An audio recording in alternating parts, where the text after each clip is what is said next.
사랑하는 덕신교회 성도 여러분, 오늘 복음에서 여러분은 어떤 말씀을 들으셨는가요? 예수님께서 이 땅에 오셔서 자신의 삶으로, 자신의 죽음으로, 자신의 부활로 보여주시고 싶었던 것이 여러분은 무엇이라고 생각하십니까? 우리는 주님께서 우리를 초대하시고 보여주셨던 것이 하나님의 나라, 하늘나라, 하나님 나라임을 압니다. 그래서 저희는 신앙에서 이 하나님 나라가 척추와 같다고 비유하여 설명하곤 합니다. 저희가 오늘부터 읽어나갈 마태복음 13장은 예수님께서 하나님 나라에 대한 가르침 7가지 비유가 들어있는 매우 소중한 복음입니다. 오늘은 이 하나님 나라 비유를 이해하기 위해 크게 2가지를 여러분과 살펴보고자 합니다. 하나는 예수님께서 하나님의 나라를 선포하시는 장소입니다. 어떤 곳에서 예수님께서 이 말씀을 하시는지 그것을 저희가 이해하는 것은 하나님 나라를 이해하는 데 매우 중요하기 때문입니다. 다른 하나는 예수님께서 그 하나님 나라를 전달하는 방식인데요. 예수님은 지금 갈릴리 호숫가 어느 배 위에 앉으셔서 육지에 있는 무리들을 향해 비유로 말씀해 주십니다. 장소는 갈릴리 호숫가, 매우 아름다운 갈릴리 해변에 배 위에 앉아 계신 예수님입니다. 요사이 저희가 국회의원 선거철이라 국회의원에 출마하신 분들이 어느 곳에서 출마를 선포하는가 하는 걸 보면 꽤 흥미롭습니다. 왜냐하면 자신의 메시지를 가장 잘 담을 수 있는 곳에서 출마 선언을 하기 때문입니다. 대개 시청 앞이라든지 또 국회의사당이라든지 아니면 자신들의 정치 철학을 담을 수 있는 그곳에서 출마 선언을 하지요. 예수님께 가장 중요한 하나님의 나라를 말씀하시면서 예수님은 회당이나 예루살렘 성전이나 헤롯 왕궁이 있는 예루살렘이 아닌 갈릴리 조그만 호숫가에 배 위에 앉으셔서 선포하시는 장면은 퍽이나 인상적입니다. 정치인들이 출마 선언을 할 때 공약을 내걸고 또 어떤 일을 하겠노라고 대단하게 이야기하지만 예수님께서는 자신의 하나님 나라 이야기를 비유를 통해 들려주시는데 그 비유도 매우 일상적인 이야기입니다. 농부들이 씨를 뿌리는 이야기, 겨자씨 이야기, 누룽 이야기, 밭에 감추인 보물 이야기, 그물 던져 고기 잡는 이야기, 진주상인 이야기, 우리가 일상 주변에서 펼쳐지는 아주 일상적인 이야기를 비유로 들어서 하나님 나라의 거대한 신비를 제자들과 그곳에 모인 무리들에게 전하는 모습이 마태복음 13장입니다. 그러니 오늘 예수님께서 서서 말씀하시는, 앉아 계시는 그 갈릴리 호숫가와 또 예수님께서 전달하시고자 하는 이 비유라는 그릇을 잘 이해하는 것은 앞으로 펼쳐질 하나님 나라의 이해를 돕는 데 크게 유익할 것입니다. 복음 안으로 이제 구체적으로 들어가 보도록 하겠습니다. 13장 1절에서 3절 말씀 함께 읽어보겠습니다. 그날 예수께서 집에서 나가사 바닷가에 앉으심에 큰 무리가 그에게로 모여 들거늘 예수께서 배에 올라가 앉으시고 온 무리는 해변에 서 있더니 예수께서 비유로 여러 가지를 그들에게 말씀하여 이르시되 씨를 뿌리는 자가 뿌리러 나가서 아멘. 3절 이하에서는 저희가 익숙하게 아는 씨 뿌리는 비유입니다. 그 비유는 다음 주일날 여러분과 함께 나누겠습니다. 오늘 예수님께서 하나님의 나라를 말씀하시며 마태는 지금 예수님께서 어디에 계신지 잘 우리에게 들려줍니다. 예수님께서 갈릴리 해변에 한 배에 오르자 많은 사람들이 예수님 곁으로 몰려들지요. 이 모습을 보고 예수님은 배에 앉으셔서 그들을 향해서 하나님의 말씀을 이야기하기 시작합니다. 저희가 흔히 야단법석 이런 이야기들 흔히 하지요. 들야에 강단할 때 단입니다. 들에 강단을 세우고 법을 설파한다 이런 뜻인데요. 중의적인 표현이 있죠. 많은 대중들에게 말씀을 선포한다는 의미도 있고, 야단법석 하면 시끄럽고 번잡스러워 의견이 전달되지 않을 때 야단법석 이렇게 표현하지요. 오늘 예수님은 강 위에, 갈릴리 호수 위에, 갈릴리 바다 위에 선단법석을 펴셨습니다. 배를 강단 삼으셔서 그곳에 있는 이들에게 하나님의 말씀을 선포하시는 모습이지요. 왜 예수님은 왕궁이나 이렇게 건물이 아닌 그 갈릴리 호숫가 해변에서 하나님 나라를 선포하셨을까요? 여러분 같으면 가장 중요한 이야기를 어느 곳에서 하고 싶으신가요? 쉽게 상상하기를 예루살렘 성전이나 거대한 회당이나 사람들이 많이 모이는 길목에서 할 수도 있겠다 싶은데, 예수님은 갈릴리 호숫가를 하나님 나라 비유를 선포하는 장소로 선택하셨습니다. 왜 그러셨을까요?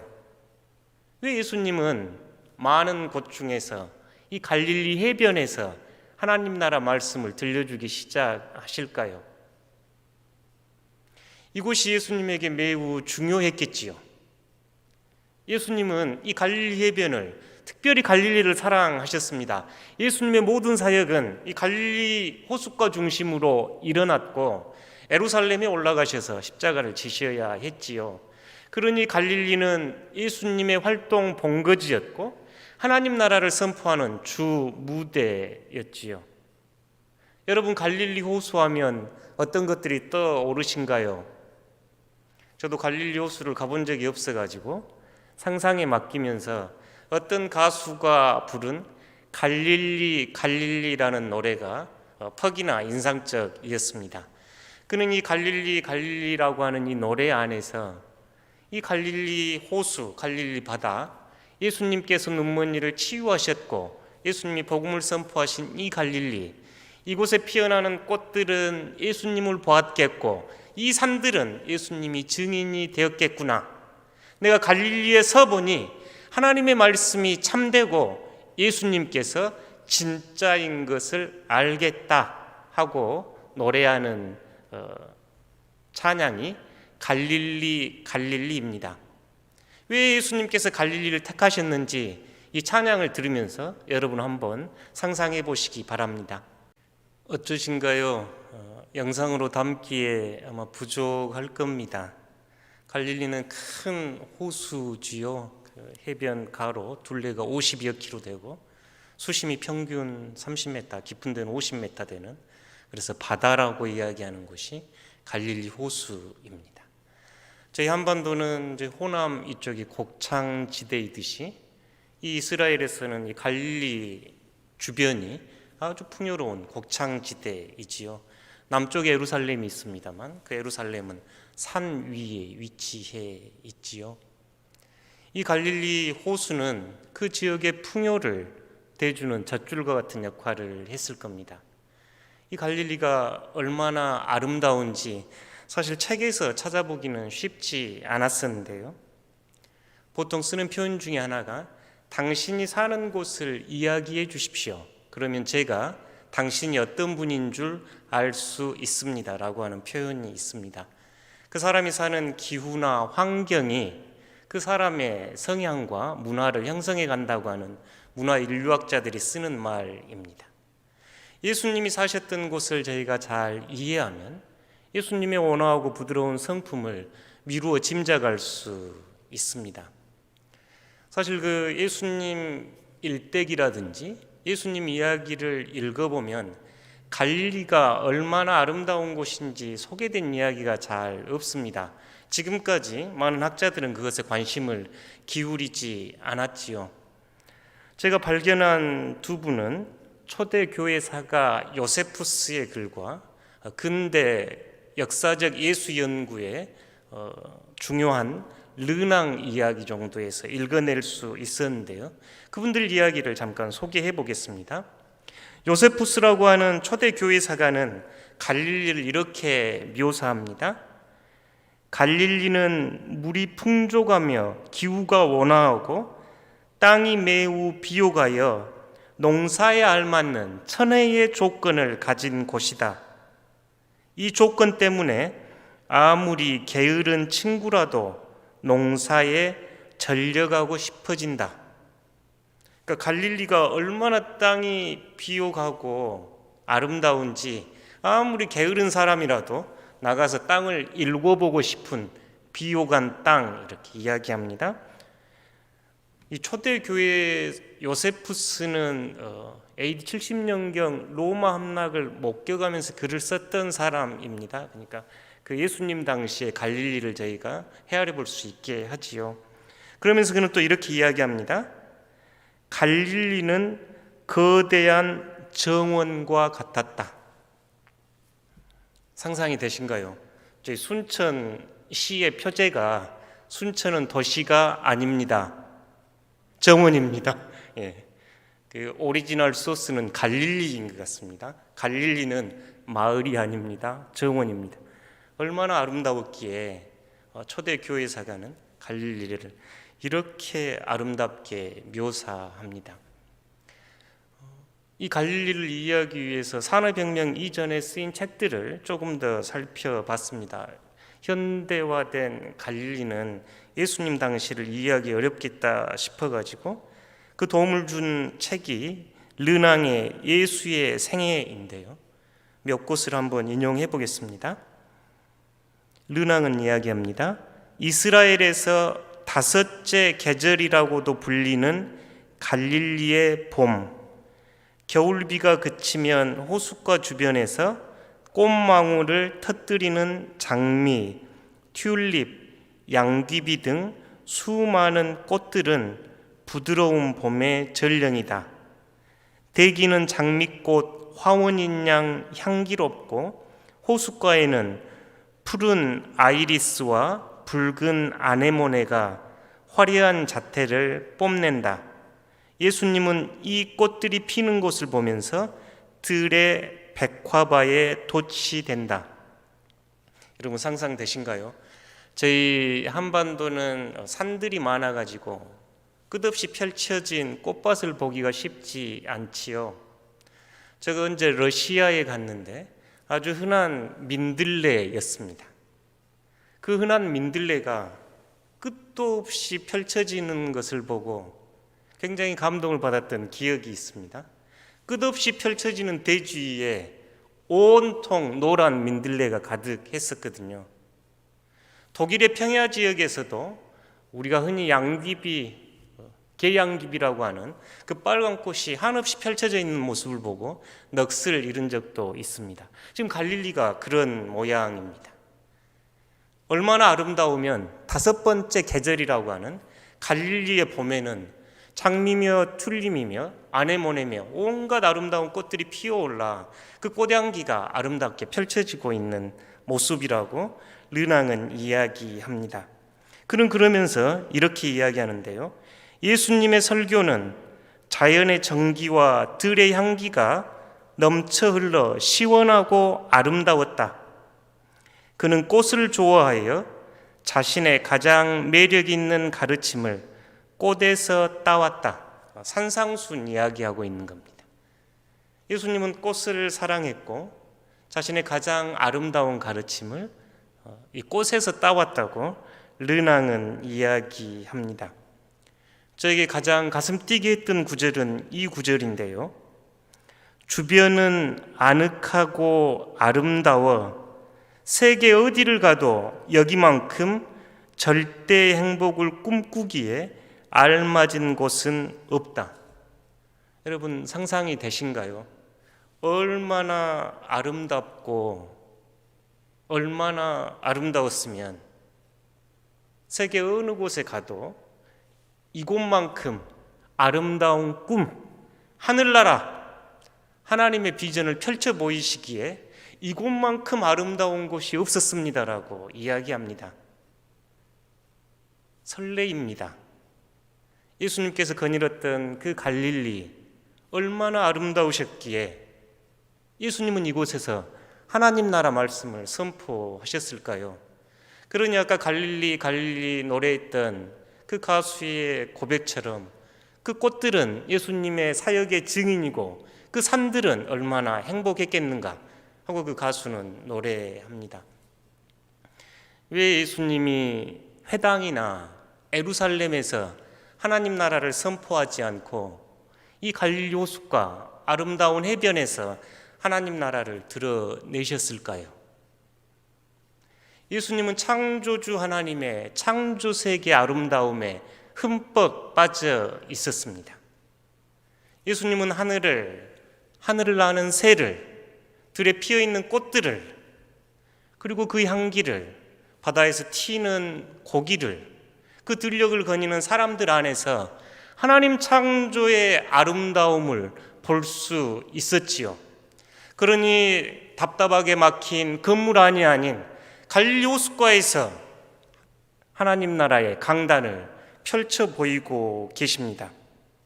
예수님은 꽃의 화려함에 매료되신 분이었고 그들 곁에서 하나님의 말씀을 듣고자 하는 그들을 사랑하셨고 하나님을 온전히 사랑하신 분이셨습니다. 그러기에 예수님은 이 아름다운 하나님 나라의 꿈을 이 갈릴리 해변에서 펼쳐 보이셨습니다. 오늘 여러분에게 갈릴리 해변은 어디신가요? 우리가 이 예수님을 만나기 위해서 다 이스라엘 갈릴리로 가야 합니까? 우리가 예수님의 하나님 나라 복음을 듣기 위해 이 갈릴리 호수는 어디인가요? 봄꽃이 피어오르고 향기로운 바람과 푸른 하늘이 있는 곳, 그곳이 갈릴리 아니겠습니까? 석양이 아름답게 떨어지는 와온 해변이 갈릴리 아니겠는가요? 봉화산 언덕에 철쭉이 피어오르는 곳이 갈릴리 아니겠습니까?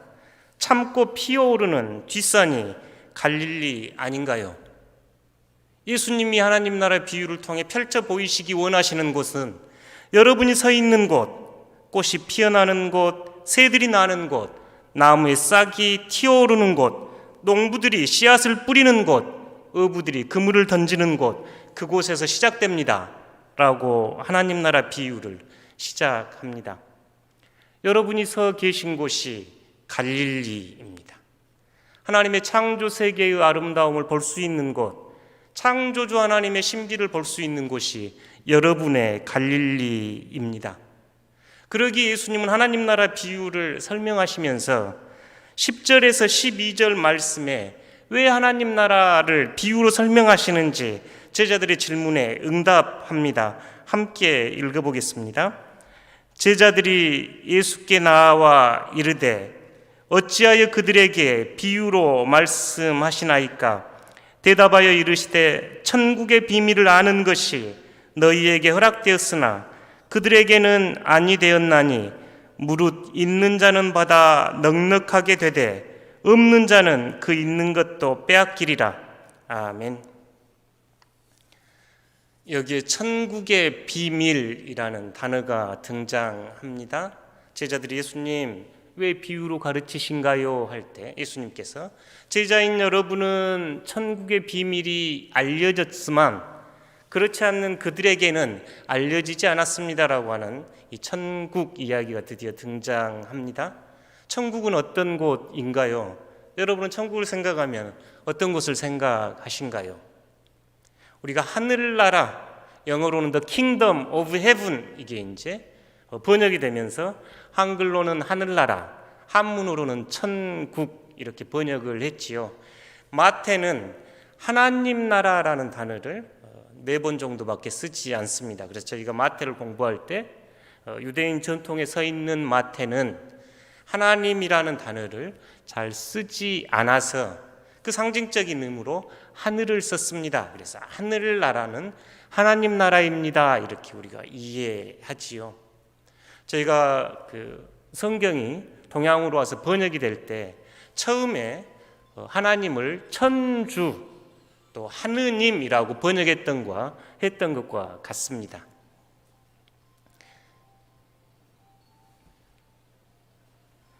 예, 고맙습니다.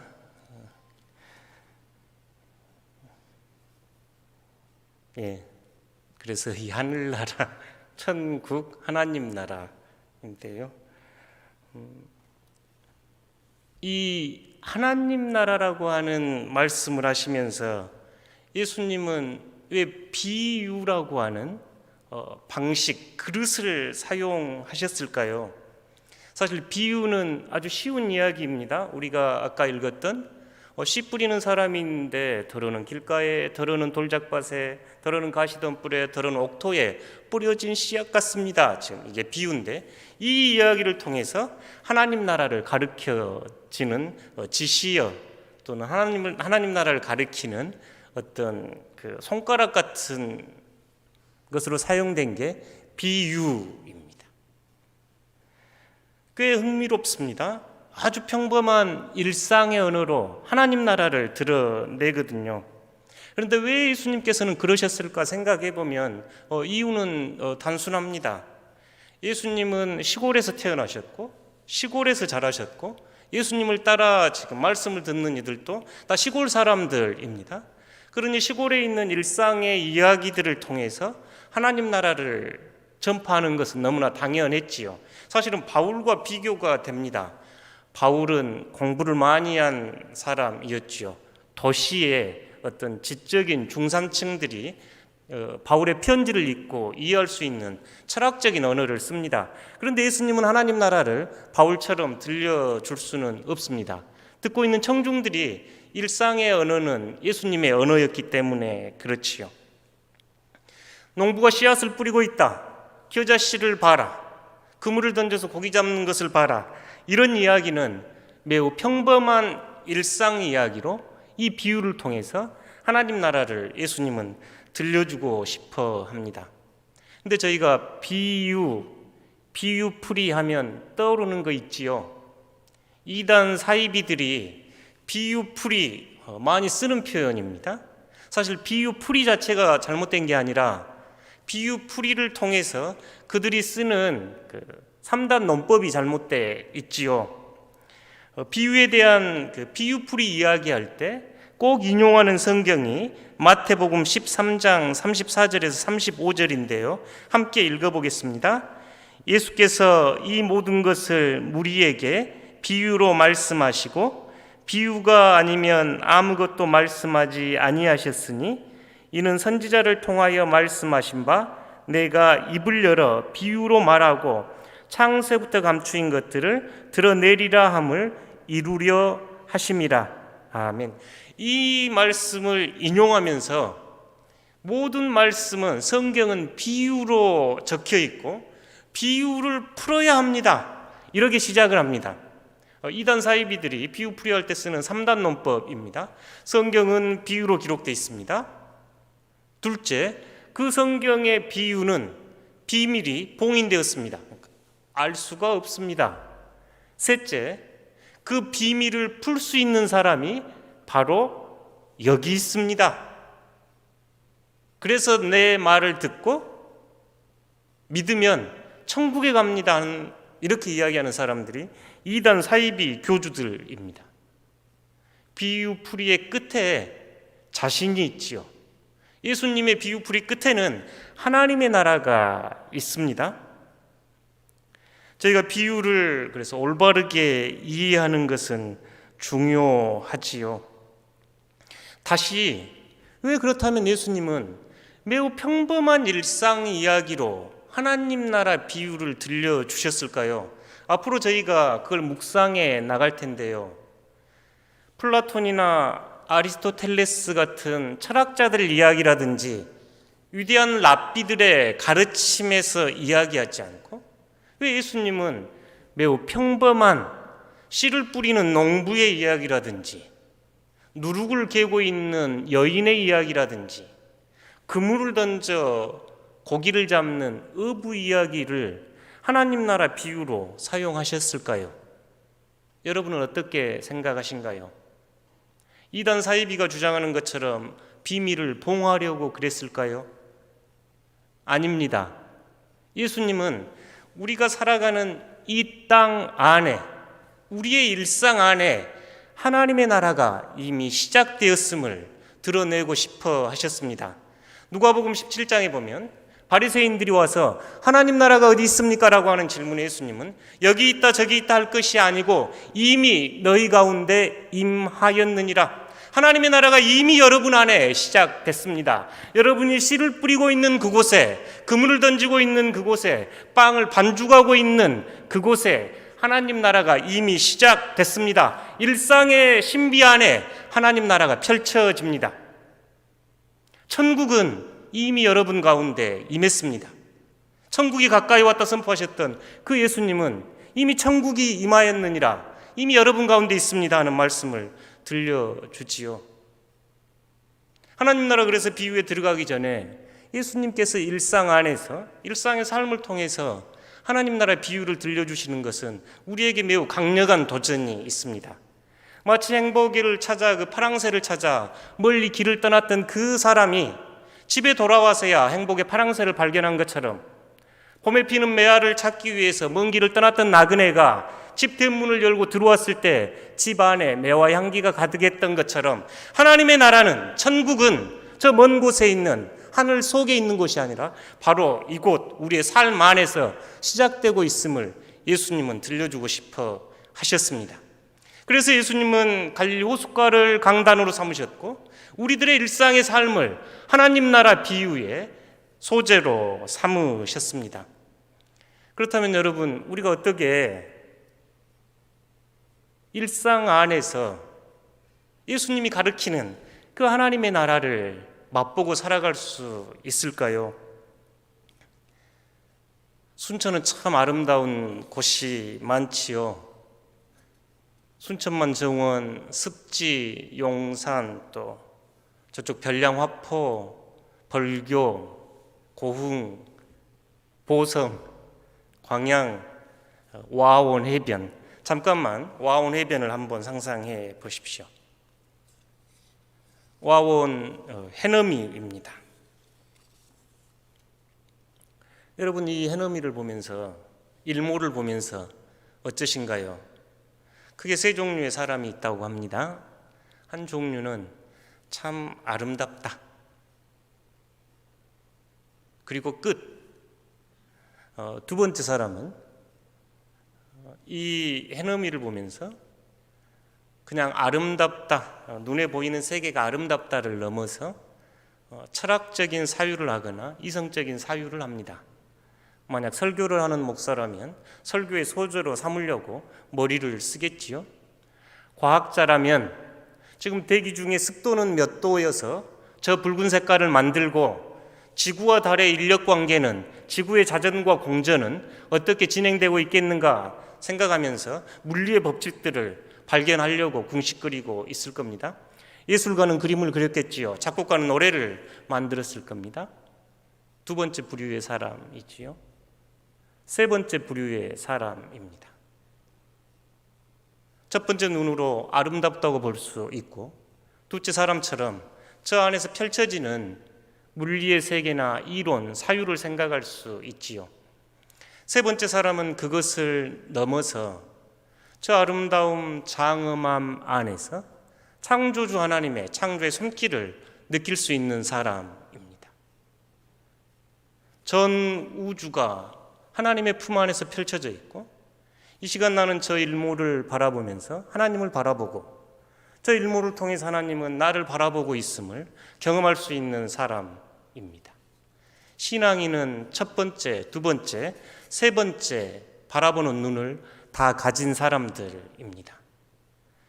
해가 넘어가는 그 일몰 안에서 하나님의 장엄한 창조의 손길을 느낄 수 있는 사람, 하나님의 아름다운 현존을 맛볼 수 있는 사람, 물리의 법칙을 무시하거나 소홀히 여기지 않는 사람이 신앙인입니다. 예수님께서 일상에서 하나님 나라의 신비를 펼쳐 보이시는 이유는 우리로 하여금 우리가 살아가는 이 땅, 일상 안에서 시작되는, 그러나 아직 완성되지 않는 하나님 나라를 맛보고 듣고 알아차리고 변화되어 살아가라는 강력한 초대가 들어 있습니다. 16절, 17절 다 함께 읽어보면서 말씀을 마무리하겠습니다. 그러나 너희 눈은 봄으로 너희 귀는 들음으로 복이 있도다. 내가 진실로 너희에게 이르노니 많은 선지자와 의인이 너희가 보는 것들을 보고자 하여도 보지 못하였고 너희가 듣는 것들을 듣고자 하여도 듣지 못하였느니라. 아멘. 지금 하나님의 나라를 보고 있는 눈을 가진 여러분은 복된 사람들입니다. 마태복음 5장에서 쓰였던 복되어라, 행복하여라 했던 그 단어가 이곳에서 쓰였습니다. 우리가 팔복했을 때 썼던 표현이 여기 복되다 같은 단어로 쓰였는데요. 지금 여러분 눈으로 그 하나님의 나라를 보는 사람들, 복된 사람들, 행복한 사람들입니다. 귀로 듣는 사람들, 행복한 사람들입니다. 많은 선지자들이, 의인들이 그렇게 보려고 했던 하나님의 나라를 보지 못했는데 지금 여러분은 보고 계시기에 행복한 사람들, 복된 사람들이라고 이야기합니다. 여러분은 예수님의 말씀 안에서, 일상의 삶 안에서 하나님의 나라를 보고 듣는 복된 사람들입니다. 그렇다면 저희가 어떻게 일상의 삶 안에서 하나님의 나라를 맛보며 복된 사람으로 살아갈 수 있을까요? 예수님께서 들려주시는 이 하나님 나라 비유를 저희들이 어떻게 일상 삶 안에서 품고 살아갈 수 있겠습니까? 오래된 기도의 정의 중에 하나가 실제를 사랑스러운 눈길로 오랫동안 바라보는 것이라는 기도의 정의가 있습니다. 오랫동안 사랑스러운 눈으로 실제를 바라보는 것. 사실 우리가 수많은 꽃들을 보고 수많은 일들을 보고 수많은 새들을 봐도 예수님께서 지시하시면서 바라보라고 하셨던 하나님 나라를 왜 그렇게 바라보기가 힘든가요? 보아도 보지 못하고 들어도 듣지 못하는 우리 삶을 예수님께서는 사랑의 눈으로 오랫동안 머물며 바라보라고 초대합니다. 신학교에 갔을 때 김준호 선생이 오셔서 했던 말씀이 늘 기억납니다. 여러분, 꽃을 15분만 바라보고 계십시오. 그러면 설교 준비 따로 안 하셔도 됩니다. 이렇게 말씀하셨던 선생님이 계셨습니다. 오랫동안 사랑의 눈으로 꽃 한 송이를 바라볼 때 그 꽃 안에서 하나님의 현존과 신비의 손길을 발견하게 되고 그 꽃을 만드신 분이 여전히 나를 그렇게 아름답게 만들어 가심을 그 꽃 안에서 발견할 수 있겠지요. 그때 꽃은 꽃이 아니고 꽃은 내가 되겠지요. 그래서 나태주 시인은 여러분들에게 이렇게 이야기합니다. 자세히 보아야 예쁘다. 오래 보아야 사랑스럽다. 너도 그렇다. 사랑하는 덕신교회 성도 여러분, 저희가 코로나19로 사회적 거리두기 잠시 멈춤의 시간을 갖게 됩니다. 분주한 일상에서 물러나서 코로나19는 우리에게 이제 멈추어 서서 바라보라고 초대합니다. 여러분, 와온 해변의 아름다운 일몰 안에서 하나님의 현존을 발견하십시오. 교회 주변에도 많은 꽃들이 피어 오릅니다. 목련이 떨어지기 시작하고 금당고등학교 벚꽃이 곧 움터 오릅니다. 산에는 참꽃이 피기 시작했고 철쭉은 모라는 꽃대를 피어 올립니다. 잠시 멈추어 서서 하나님의 아름다운 창조 세계를 바라보십시오. 그곳이 갈릴리 해변, 하나님 나라가 선포되는 곳입니다. 사랑하는 성도 여러분께 이 나라가 보이고 들리는 복된 한 주간 되시기를 축복합니다. 나눈 말씀을 잠깐 묵상하면서 그리고 저희가 가족들과 함께 손을 잡고 함께 중보기도하기 원합니다. 저희 대한예수교 장로교 총회는 코로나19 퇴치와 치유를 위한 중보기도를 제안했고 다음 주 주일 29일은 전 교인이 금식하며 이 땅을 치유와 회복하여 달라고 목회 권면이 총회는 목회 권면을 발표했습니다.